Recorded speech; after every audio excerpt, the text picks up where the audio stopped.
You know, when I volunteer to battle blazing heat for 7 straight days, it means going to Dominican. But for this next guy, it means being one of your first responders, Deputy Chief Ron Quinto.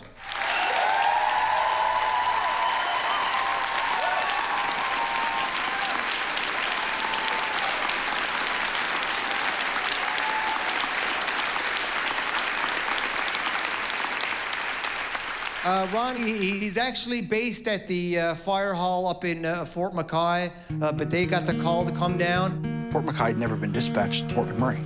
Never. What is the distance roughly there?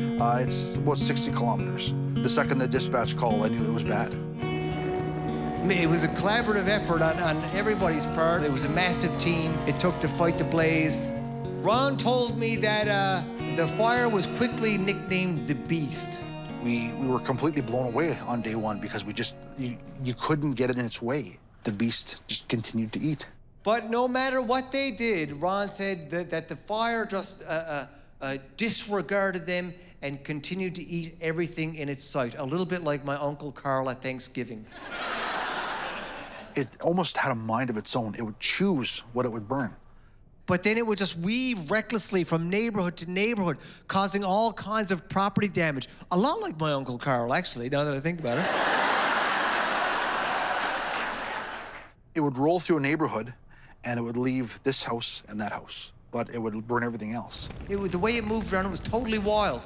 I mean, it wasn't wildfire, but it was like wilder than wildfire. In fact, we got upgraded. We're no longer calling it a wildfire. It's now batshit crazy fire.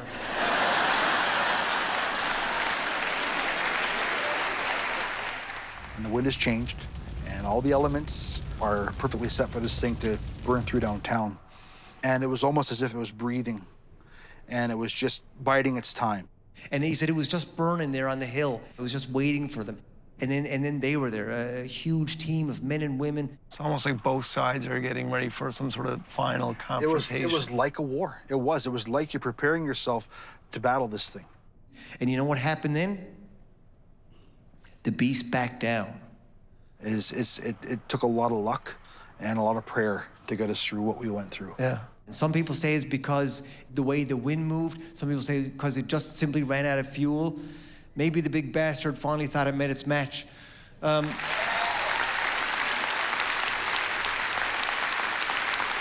says it's still not over. It's hibernating. I mean, talk about a living creature. He said it's still living underground. People say the beast is sleeping.